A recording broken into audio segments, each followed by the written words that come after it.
ഇപ്പം ഇന്നിപ്പോൾ എനിക്ക് ഈ കാസർഗോഡ് നിന്ന് 4-5 ചിത്രങ്ങളടക്കം വന്നിട്ടുണ്ട് ആ റോഡുകൾ മുഴുവൻ തകർന്നതായിട്ട്. ആലപ്പുഴയിൽ നിന്നും അതുപോലെ റോഡുകൾ, സർവീസ് റോഡ് മൊത്തം ഇതുപോലെ രണ്ടായിട്ട് വിണ്ട് പൊളിഞ്ഞിരിക്കുകയാണ്. കണ്ണൂരിൽ പിന്നെ കുപ്പത്ത്. അപ്പോൾ ഇത് ഒറ്റപ്പെട്ട സംഭവമല്ല ഇത്. അപ്പോൾ എന്താണ് കേരളത്തിൻ്റെ സാഹചര്യം അനുസരിച്ചുള്ള ഡിസൈൻ അല്ലായിരുന്നു ഇത് എന്നുള്ളത് ഞങ്ങളൊക്കെ പല പ്രാവശ്യം മുഖ്യമന്ത്രിയുടെ കോൺഫറൻസിൽ പറഞ്ഞതാണ്. ഞാൻ MP ആയി തിരഞ്ഞെടുക്കപ്പെട്ട ആദ്യത്തെ കോൺഫറൻസിൽ തന്നെ പറഞ്ഞതാണ്. ഒന്നും വെള്ളക്കെട്ട് നിയന്ത്രിക്കാൻ ആവശ്യമായ സംവിധാനം, ഡ്രെയിനേജ് സിസ്റ്റം ഇല്ല, അതുപോലെ തന്നെ പ്രോപ്പർ ഡിസൈനിങ് സിസ്റ്റം വർക്ക് ചെയ്തിട്ടില്ല എന്നുള്ള കാര്യങ്ങൾ പറഞ്ഞതാണ്. അപ്പോൾ ഇത് വളരെ ഗൗരവതരമായിട്ട് ഇപ്പോൾ ഈ റോഡിൻ്റെ ഇവിടുത്തെ പ്രശ്നം ഏറ്റവും ഗൗരവതരമായ പോലെ തന്നെ കേരളത്തിലൊട്ടാകെ ഈ റോഡിൻ്റെ വികസനവുമായി ബന്ധപ്പെട്ടുള്ള ഒട്ടാറെ പരാതികൾ വരുന്നു വന്നിരിക്കുകയാണ്. ഇപ്പം ഓരോരാളും ഓരോ ദിവസവും കൂടുതൽ പരാതികൾ അയച്ചുകൊണ്ടിരിക്കുകയാണ്, ഓരോ സംഭവം ഉണ്ടായിക്കൊണ്ടിരിക്കുകയാണ്. അപ്പോൾ അതുകൊണ്ട് നാളെ പബ്ലിക് അക്കൗണ്ട്സ് കമ്മിറ്റിയുടെ യോഗം വിളിച്ചിട്ടുണ്ട്.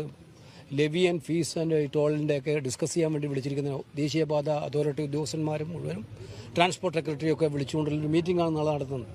കേരളത്തിലെ ഏറ്റവും ഗൗരവതരമായ വിഷയം അവിടെ ചർച്ച ചെയ്യപ്പെടും. അപ്പോൾ അതിൻ്റെ ഭാഗമായിട്ട് അതിന് മുൻപ് ഈ സാഹചര്യങ്ങൾ ഒന്നും വന്ന് കാണണം എന്നുള്ളതുകൊണ്ടാണ് ഞാനിന്ന് വന്നത്.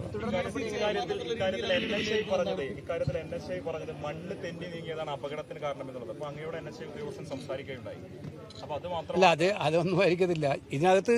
അതുകൊണ്ട് ഞാൻ പറഞ്ഞു, ഇതിനകത്ത് എന്താണ് സംഭവിച്ചത് എന്നുള്ള കാര്യങ്ങൾ വിശദമായിട്ട് അവരുടെ രേഖാമൂലം ആവശ്യപ്പെട്ടിട്ടുണ്ട്.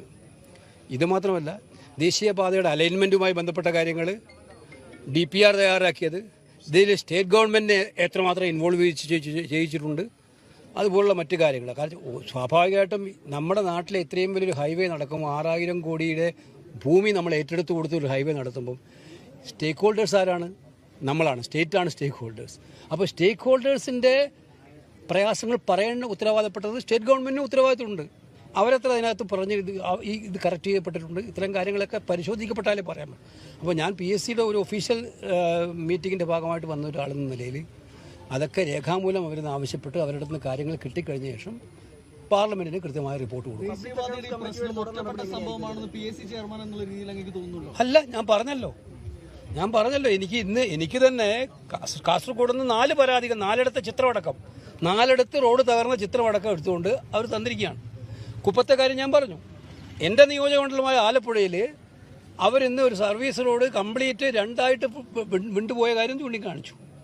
അപ്പോൾ ഇതിനകത്ത് ഡിസൈനിങ്ങിൽ പ്രോപ്പറായിട്ടുള്ള പ്രോബ്ലം ഉണ്ടായിട്ടുണ്ട്. കാര്യമായിട്ട് വസ്തുതകൾ നമ്മുടെ ഇതിപ്പം കർണാടകത്തിലോ ഉത്തർപ്രദേശിലോ ചെയ്യുന്നത് പോലെയുള്ള റോഡ് ഡെവലപ്മെൻറ്റ് വർക്ക് ഇവിടെ ചെയ്യാൻ പറ്റില്ല. ഇവരൊക്കെ വലിയ വിദഗ്ധരായ കോൺട്രാക്ടറോ മറ്റോ ആക്കിയും, പക്ഷേ അവരൊക്കെ അവിടെ ചെയ്യുന്നതല്ല. ഇവിടുത്തെ സാഹചര്യങ്ങളനുസരിച്ചല്ലേ ഇവിടെ ചെയ്യാൻ പറ്റുള്ളൂ.